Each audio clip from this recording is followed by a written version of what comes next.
ডাবের পানিতে রয়েছে প্রচুর পরিমাণে পটাশিয়াম, যা তাৎক্ষণিকভাবে দুর্বলতা কমায় এবং শক্তি যোগায় আর শরীরের ক্লান্তিও দূর করে দেয়। আসসালামু আলাইকুম, আশা করছি সকলেই ভালো আছেন। আমিও আল্লাহর রহমতে ভালো আছি। আরেকটি মিনি ব্লগ নিয়ে হাজির হলাম আপনাদের মাঝে। যারা ডায়েট করেন কিংবা আমার মতো যারা জেকে লাইফস্টাইল ফলো করেন, তাদের প্রচুর পরিমাণে ডাব খেতে হয় পটাশিয়ামের ঘাটতি পূরণ হওয়ার জন্য। এমনিতেও প্রতিটি মানুষেরই ডাব খাওয়া প্রয়োজন, ডাবের পানি খাওয়া প্রয়োজন, কিন্তু মধ্যবিত্ত মানুষের জন্য ডাব কিনে খাওয়া প্রচুর ব্যয়বহুলই হয়ে থাকে। ডাবের দামও অনেক। চাইলেই আমরা মধ্যবিত্ত পরিবারের মানুষ ডাব কিনে খেতে পারি না, কারণ প্রচুর দাম থাকে আর রোজার মধ্যে তো দাম আরও বেড়ে যায়। প্রয়োজনের সময় ডাবের দাম আরও বেড়ে যায়, স্বাস্থ্যসম্মত খাবারের দামও বেড়ে যায়, যা একজন রোগী কিংবা সুস্থ মানুষের জন্য খাওয়া প্রয়োজন, তা খাওয়ার মতো সাধ্য হয়ে ওঠে না, বিশেষ করে মধ্যবিত্ত পরিবারের জন্য।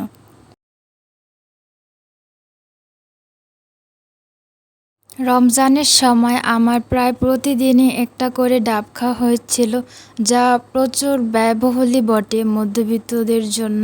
ডায়েট করেছিলাম সেজন্য।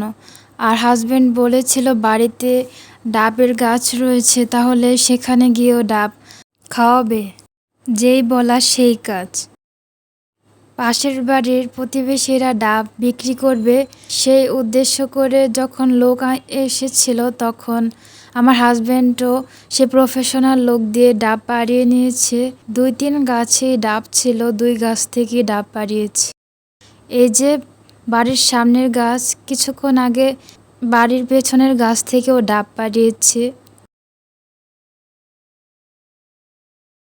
এই যে দেখুন, আলহামদুলিল্লাহ আলহামদুলিল্লাহ। আর আমার বেবি তো কি বলবো, ময়না পাখি তো বলছে আমাকে ডাব খাও, আমাকে ডাব খাও। সে তো ডাব খায় না, সে একটু পছন্দ করে না, কিন্তু ডাব যেহেতু পারছে তার আনন্দের শেষ নেই। এ বলছে যে আমি দাঁড়াচ্ছি, আমাকে ছবি তুলে দাও, পোস্টও দিচ্ছিল।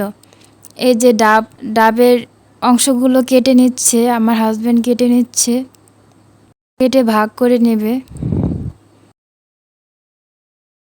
আর দেখে নিচ্ছে যে কোন ডাবগুলো নষ্ট কিনা, কোনো ডাবগুলো নষ্ট কিনা। শহরে ডাব খেতে গেলে প্রচুর পরিমাণে অর্থ লাগে। বলতে গেলে 150 টাকার নিচে ডাব নেই বললে চলে। রোজার মধ্যে 150 টাকার নিচে একটা ডাবও খাওয়া হয়নি। আর এখানে 30টার উপরও ডাব ছিল আল্লাহর রহমতে। মানে মহান আল্লাহর রহমতে নিজের গাছের ডাব খাওয়া মানে কোনো টাকাই লাগেনি, আলহামদুলিল্লাহ। যারা এ পর্যন্ত ভিডিওটি দেখেছেন তাদের সকলকে জানাই অসংখ্য ধন্যবাদ। ভিডিওটি যদি আপনাদের কাছে ভালো লেগে থাকে তাহলে অবশ্যই শেয়ার করে দিন, সবার মাঝে ছড়িয়ে দিন। ইউটিউব থেকে দেখে থাকলে সাবস্ক্রাইব প্লিজ। আসসালামু আলাইকুম।